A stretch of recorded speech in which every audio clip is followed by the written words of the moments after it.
Hello everyone, कैसे आप सब लोग? बढ़िया एकदम। तो physiology of homeostasis modern BAMS और बीएचएमएस के लिए भी प्रेफर कर सकते हो आप ये लेक्चर सीरीज को। बहुत सारे बच्चे का पूछना था, तो ये सेकंड लेक्चर है हमारा। ठीक है, सो ये लेक्चर नंबर सेकंड है, वो देखने वाले हैं हम यहाँ पर। सो हम कहाँ तक पहुंच गए थे? हमने ये सब देख लिया था अच्छे से एकदम। और calcium level low then homeostasis, यहाँ पर हमारा पॉइंट स्टार्ट था। ठीक है, सो मेरी आपसे एक रिक्वेस्ट है कि आपने अगर पहला लेक्चर नहीं देखा होगा तो आप प्लीज पहला लेक्चर प्रेफर कीजिए, तो अभी आपको ये सब समझ में आएगा। ठीक है, सो ये लेक्चर आपने पहला लेक्चर देखने के बाद ही देखना चाहिए, तभी समझ में आपको बहुत अच्छे से आ जाएगा ये। ठीक है, सो स्टार्ट करते हैं हम। हमारा कैल्शियम लेवल लो कब? अगर समझो एग्जांपल के तौर पे हमारा कैल्शियम लेवल लो हो गया, क्या हो गया? कैल्शियम लेवल एकदम लो हो गया, तो क्या होगा? तो सबसे पहले क्या होगा कि स्टिमुलेशन, ये देखो ये जो दिख रही है ना, ये यहाँ पर। हाँ, तो जो बोन्स रहेगी वहां पर क्या होगा? Stimulate Ca2+ release from bones. मतलब सबसे पहली बात होगी हमारे जो पीटीएच है। पीटीएच कौन है? Parathyroid hormone. आपने बहुत अच्छे से पढ़ा है, नीट में भी पढ़ा होगा आपने कि parathyroid hormone it is a hypercalcaemic hormone, है ना? तो ये क्या होगा यहाँ पर? जैसे ही ब्लड डिक्रीज होगा, लेवल डिक्रीज होगा, तो फिर वो ब्लड में का क्या होगा कि Ca2+ लेवल गिरेगा, और Ca2+ लेवल जैसे ही गिरेगा वैसे ही क्या होगा? पीटीएच एक्टिवेट होगा। पीटीएच कहाँ पर काम करेगा? दो जगह पर। पहले तो सबसे पहले किडनी पे काम करेगा, फिर उसके बाद बोन्स पे काम करेगा। और ये दोनों पे काम करने के बाद जो बोन्स है वो किससे बनी हुई होती है? आपको बहुत अच्छे से पता है, it is made up of calcium carbonate. तो कैल्शियम कार्बोनेट से बनने में होने की वजह से यहाँ पर ब्रेक डाउन होगा पीटीएच की वजह से, जो हार्मोन है वो। और किडनी भी स्टिमुलेट करेगी जो ब्लड है उसमें से बहुत ज्यादा पैमाने पे किडनी और जो भी इलेक्ट्रोलाइट है उसमें से Ca2+ का जो निकलना है वो बढ़ जाएगा। और उस बढ़ने की वजह से क्या होगा कि Ca2+ कहाँ पर जाएगा? सीधे वो एक्टिवेट करेगा विटामिन डी को, और वो गट कैविटी में जाएगा। गट कैविटी मतलब स्मॉल इंटेस्टाइन में। और स्मॉल इंटेस्टाइन भी क्या करेगी? जो फूड आया था आपका, वो फूड में से कैल्शियम जितना भी है उतना बहुत ज्यादा निकालने की कोशिश करेगी, और वो कोशिश में वो एब्जॉर्ब कर लेगी Ca2+ को, और ब्लड स्ट्रीम में डाल देगी। कौन? हमारी इंटेस्टाइन। किडनी भी वही काम करेगी, और साथ ही साथ बोन्स भी वही काम करेगी। Is it clear? तो ये क्या है? होम्योस्टैसिस है। किसका होम्योस्टैसिस है? ये होम्योस्टैसिस है हमारे, अगर कैल्शियम लेवल कम हो गया तब। ठीक है, लिख सकते हो आप बिल्कुल। अगर आपको ऐसे क्वेश्चन आया, what is calcium level, what if the calcium level is low, then body will react to it to maintain homeostasis. तो ये सब आपको लिखना पड़ेगा इन डिटेल में। आपको तो समझ में आ गया होगा, मैंने पूरा बता दिया है। उसके बाद होम्योस्टैसिस बाय हार्मोन। अब ये होम्योस्टैसिस बाय हार्मोन क्या है? तो hormone which are essential for many metabolic processes have to be synthesized and relate in appropriate amount. मतलब जो हार्मोन्स है उनका मेटाबॉलिक प्रोसेस और सिंथेसिस और रिलीज, ये सब एकदम अप्रोप्रिएट अमाउंट में होना चाहिए, एकदम शार्प अमाउंट में होना चाहिए। ना ये ज्यादा निकलना चाहिए, ना ये कम निकलना चाहिए, ना ये ज्यादा रिलीज होने चाहिए। ये बोलना है किसका? होम्योस्टेसिस का। इसी चीज को क्या करती है बॉडी? कंट्रोल करती है। किसके जरिए कंट्रोल करती है वो देख लेते हैं हम। ठीक, kidney, skin, salivary gland and GI tract help to maintain water and electrolyte balance. मतलब जो किडनी है, स्किन है, सेलिवरी ग्लैंड है, और जीआई ट्रैक्ट है। जीआई ट्रैक्ट क्या होता है? Gastro intestinal tract. Help to maintain water and electrolyte balance. मतलब ये वाटर को भी बैलेंस करने का काम करते हैं, और साथ साथ इलेक्ट्रोलाइट को भी बैलेंस करने का काम करते हैं। ये कौन कौन? किडनी, स्किन, सेलिवरी ग्लैंड और GI tract. Water electrolyte balance का काम ये करते हैं। Is it clear? गुड। उसके बाद balancing excess water elimination, the need for homeostasis, regulating water body water potential. अब ये देखो बहुत ज्यादा सिंपल है, दिख रहा होगा बहुत हार्डी, लेकिन सिंपल है कि एक्सेस वाटर एक्यूमुलेट हो गया बॉडी में, तो उसको रेगुलेट कैसे करना है। ठीक है, तो सबसे पहली चीज क्या होगी कि निगेटिव फीडबैक मैकेनिज्म चालू होगा यहाँ पर। क्या चालू होगा? Negative feedback mechanism. सबसे पहले तो ये चीज होगी कि स्टिमुलस आएगा। अब ये स्टिमुलस क्या है? आपने बहुत अच्छे से पढ़ा हुआ है, कहाँ पर? न्यूरल कंट्रोल एंड कोऑर्डिनेशन में। स्टिमुलस मतलब कोई भी चीज को रिस्पॉन्ड करना। तो ये जो वाटर पोटेंशियल बढ़ गया है, इसको ये रिस्पॉन्स करेगा और ये रिसेप्टर के पास भेजेगा और रिसेप्टर क्या करेंगे, हाइपोथैलेमस में जाके ये डिटेक्ट करेंगे स्टिमुलस को, और फिर जो ब्रेन है वो क्या करेगा, करेक्टिव मैकेनिज्म चालू करेगा, एडीएच रिलीज करने का बोलेगा, क्या, लेस एडीएच रिलीज करेगा हमारी। एडीएच मतलब क्या होता है, एंटी डायूरेटिक हार्मोन, जो पिट्यूटरी ग्लैंड से निकलता है। ये देखो यहाँ पर दिख रहा है ना आपको, कि नहीं दिख रहा है, मैं बता देता हूँ आपको। अरे डायरेक्ट ये तो जूम हो जा रहा है। हाँ चलो, तो करेक्टिव मैकेनिज्म यहाँ पर चालू हो जाएगा कि जो पिट्यूटरी ग्लैंड है वहां से एडीएच निकलता है, तो एडीएच निकलना कम हो जाएगा। अब एडीएच क्या है, तो एंटी डायूरेटिक हार्मोन, बॉडी में वाटर को होल्ड करने की कैपेसिटी ये बनाए रखता है ये हार्मोन। तो जो पिट्यूटरी ग्लैंड है वो क्या करेगी कि भाई एडीएच, वाटर बहुत ज्यादा हो गया, एक्सेस अमाउंट में हो गया है, तो रुक जा। तो क्या हो जाएगा, एडीएच रुक जाएगा। Is it clear? Less water is reabsorbed bye kidney. अब किडनी से लेस वाटर रीअब्सॉर्ब होगा क्योंकि एडीएच क्या हो रहा है, कम निकल रहा है। अब लेस वाटर निकल रहा है तो फिर क्या होगा, more water is excreted and urine produces more dilute. But obvious सी बात है कि अगर किडनी ने एब्जॉर्ब करना कम कर दिया वाटर को, तो फिर वाटर क्या होगा, ऑटोमेटिकली यूरिनेशन के जरिए, मूत्र के जरिए बाहर निकल जाएगा। Water potential of blood decrease, मतलब वाटर पोटेंशियल जो है ब्लड का वो डिक्रीज हो जाएगा, और water potential of blood return to normal, मतलब वाटर पोटेंशियल नॉर्मल हो जाएगा। Is it clear to all of you? बहुत सिंपल है, होमोस्टैसिस का मतलब ही सिंपल है, जो चीज बड़ी हुई है उसको कम करो, और जो चीज कम है उसको जो चीज कम है उसको बढ़ाओ। Is it clear? गुड। उसके बाद होमोस्टैसिस बाय स्केलेटल सिस्टम। अब ये जो स्केलेटल सिस्टम है हमारा, स्केलेटल सिस्टम तो आपको बहुत अच्छे से पता होगा। स्केलेटल सिस्टम हमारा क्या करता है, बॉडी का फ्रेमवर्क बनाता है। तो ये होमोस्टैसिस कैसे मेंटेन करता है भैया, तो ये होमोस्टैसिस ऐसे मेंटेन करता है कि transport of nutritive substances like respiratory gases, CO2 और O2 को ट्रांसपोर्ट करने का काम, न्यूट्रिएटिव सब्सटेंस को ट्रांसपोर्ट करने का काम, metabolic reaction on other waste product is totally depend on normal condition of blood cell and plasma. ठीक है, for the movement and protection there should be homeostasis in activities of skeletal muscle. मतलब ये सारे काम वो करता है, तो इसलिए स्केलेटल मसल्स में भी क्या होना जरूरी है, होमेोस्टैसिस, मतलब बराबरी होना बहुत ज्यादा जरूरी है, मेंटेन रहना बहुत ज्यादा जरूरी है उनका। ठीक है, अब होमेोस्टैसिस बाय एएनएस। एएनएस क्या है, ANS is nothing but autonomic nervous system.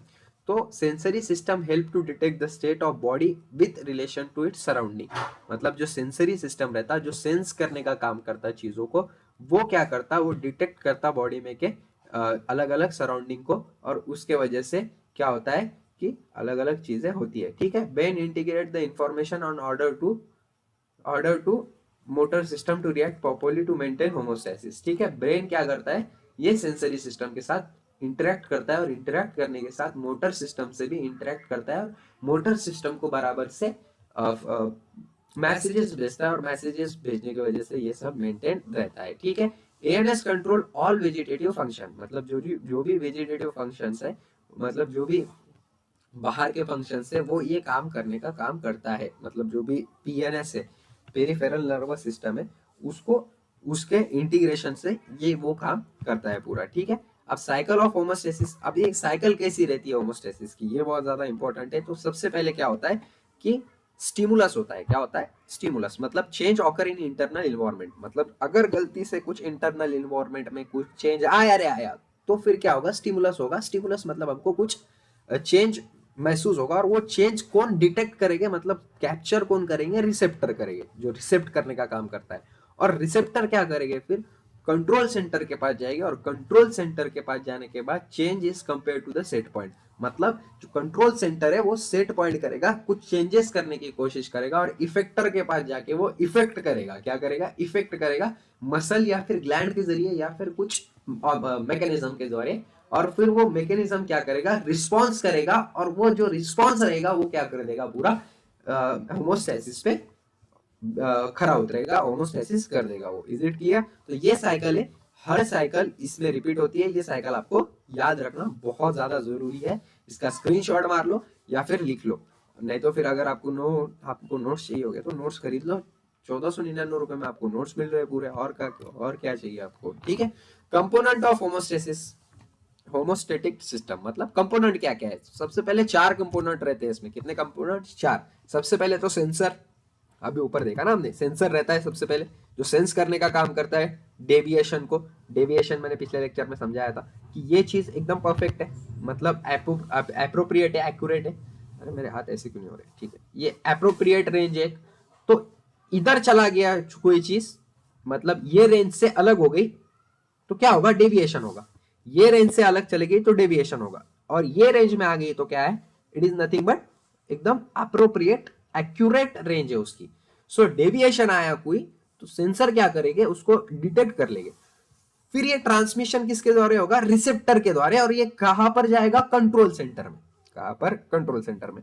Control centre क्या करेगा, इफेक्टर के पास जाएगा, और इफेक्टर के पास जाने के बाद ऑर्डर, जो कंट्रोल सेंटर है वो ऑर्डर देगा इफेक्टर को, और इफेक्टर फाइनली क्या करेगा कि वो जो डेविएशन हुआ था, इधर गया, इधर गई थी रेंज या फिर इधर गई थी रेंज, वो वापस इधर लाने का काम करेगी। Is it clear to all of you? Good. उसके बाद देख लेते हैं हम mechanism of maintenance of homeostasis.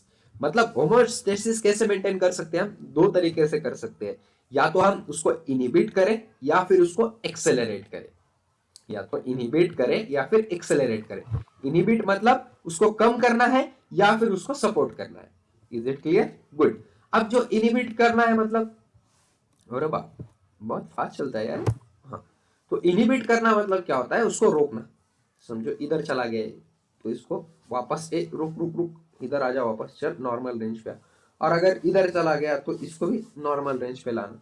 लेकिन सपोर्ट करना मतलब क्या है कि अगर ये इधर जा रहा है तो और उसको बोलना जा उधर, उधर जा और उधर जा, तो इसके वजह से भी होमोस्टेसिस मेंटेन होता है। वो कैसे होता है वो आगे देखेंगे, ठीक है, आगे देखेंगे। Okay, no need to worry about it कि क्या बोल रहा हूं मैं, आगे देखेंगे हम, ठीक है। अब two types of changes are achieved by feedback signal. अब ये फीडबैक सिग्नल क्या रहता है ये देख लो। अब दो टाइप के फीडबैक मैकेनिज्म रहते हैं। कितने टाइप के फीडबैक मैकेनिज्म रहते हैं? दो टाइप के, मेनली दो टाइप के फीडबैक मैकेनिज्म रहते हैं।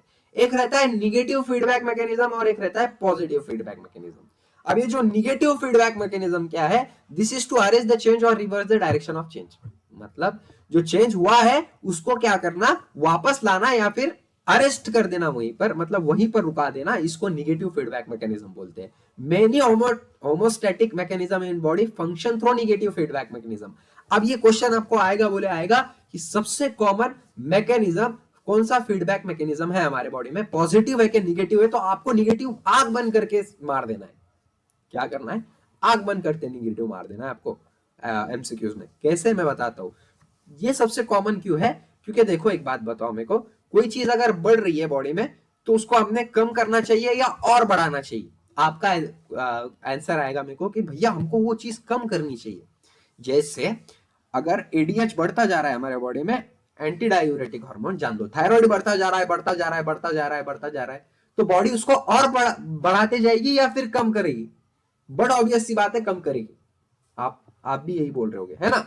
तो बॉडी में यही सिस्टम बहुत ज्यादा काम आता है और यही सिस्टम चलता है। लेकिन पॉजिटिव फीडबैक मैकेनिज्म में क्या होता है कि कोई चीज अगर बढ़ रही है तो उसको और बढ़ाना है, और बढ़ाना है। अब एग्जांपल लेता मैं, जब डिलीवरी होती है, जब फीमेल की डिलीवरी होती है, जब पार्चुरेशन होता है, जब फीमेल ग्रेविडा होती है, ग्रेविडा टर्म यूज करते हैं, याद रखो, प्रेग्नेंट नहीं बोलना है, ग्रेविडा बोलना है। मेडिकल टर्मिनोलॉजी में ग्रेविडा बोलते हैं प्रेगनेंसी को। ओके, सो जो ग्रेविडा रहता है, जो ग्रेविडा रहती है, उस वो क्या करती है, उसके दिमाग में एक हार्मोन रहता है, देखो ऑक्सीटोसिन, याद होगा आपको, विगरस कॉन्ट्रैक्शन करता है वो during the period of labour, है ना? तो वो लेबर के टाइम में ऑक्सीटोसिन अगर बॉडी में बढ़ गया और फिर भी बच्चा एक्सपेल नहीं हो रहा है, तो ऑक्सीटोसिन बढ़ेगा या कम होगा? बढ़ेगा। इसी को पॉजिटिव फीडबैक मैकेनिज्म बोलते हैं। ठीक है, समझ में आया आपको?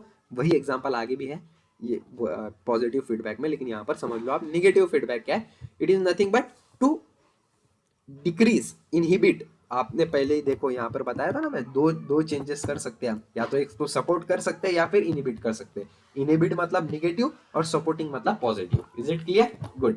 बहुत सारी चीजें इंटरलिंक है यहाँ पर। ओके, तो यहाँ पर देख लेते हैं एग्जांपल, व्हेन थायरोक्सिन, यहाँ पर थायरोक्सिन का एग्जांपल दिया हुआ है। थायरोक्सिन मतलब आपको पता है थायराइड ग्लैंड ही होता है। तो जो थायरोक्सिन है, अगर उसका ब्लड, जो थायरोक्सिन है उसका लेवल बढ़ गया ब्लड में, तो क्या होगा, हाइपरथायराइडिज्म होगा। होगा कि नहीं होगा? लेकिन फीडबैक मैकेनिज्म काम करता है और टीएसएच को निकालता है। टीएसएच क्या है? तो inhibition the secretion of TSH from pituitary. इसीलिए अगर देखो थायरोक्सिन, ये वही एग्जांपल है, थायरोक्सिन बहुत ज्यादा बढ़ रहा है बढ़ रहा है बढ़ रहा है बढ़ रहा है बॉडी में, लेकिन उसको कंट्रोल करने का काम कौन करती है? पिट्यूटरी करती है। क्यों करती है कंट्रोल करने का काम? कि भाई हाइपोथायराइडिज्म ना हो जाए। Is it clear? गुड। इसी को हम क्या बोलते हैं? Negative feedback mechanism. बहुत सारे एग्जांपल लिख सकते हो आप निगेटिव फीडबैक मैकेनिज्म में, ठीक है। उसके बाद ये देखो, ये दे दिया है उन्होंने, निगेटिव फीडबैक मैकेनिज्म कैसा होता है।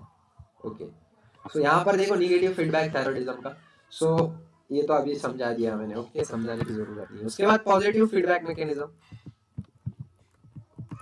पॉजिटिव फीडबैक मैकेनिज्म क्या है? This is less common than negative feedback. Some important example of positive feedback mechanism are milk injection reflex, मतलब जब बच्चा दूध पीता है माँ से तब, और उसके साथ साथ parturition. Parturition as I said, delivery में भी ये हमको बहुत ज्यादा काम में आता है। कौन सा? Positive feedback mechanism.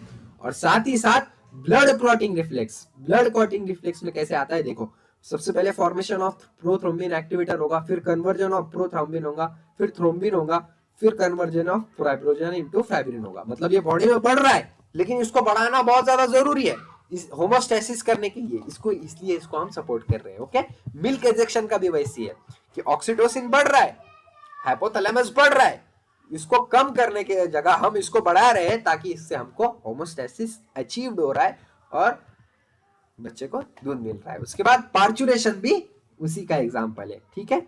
देखो कैसे कि यूट्राइन कॉन्ट्रैक्शन बढ़ रहा है, ठीक है, होमोस्टेसिस डिक्रीज हो रहा है, नॉर्मल रेंज से डेविएट हो रहा है बहुत ज्यादा, तो उसको और ज्यादा डेविएट करेंगे हम और बच्चे को एक्सपेल करेंगे, ठीक है। सो यहाँ पर हमारा होमोस्टेसिस खत्म होता है। इतना ही है होमोस्टेसिस में, इसके बाहर कुछ नहीं जाएगा आपको, ये मेरी गारंटी है। इतना भी पढ़ लिया तो मोर देन इनफ है और बहुत है। बस इसके नोट्स बना लेना है, अगर नोट्स नहीं होगे तो मेरे से ले लेना है 400 100 सॉरी 1500 रुपए में नोट्स मिलेंगे। मेरे को इतनी इंग्लिश आती नहीं है, ठीक है। So thank you so much, have a great day. I hope आपको BAMS में मजा आ रहा होगा और लेक्चर सीरीज में भी मजा आ रहा होगा, ठीक है। Thank you.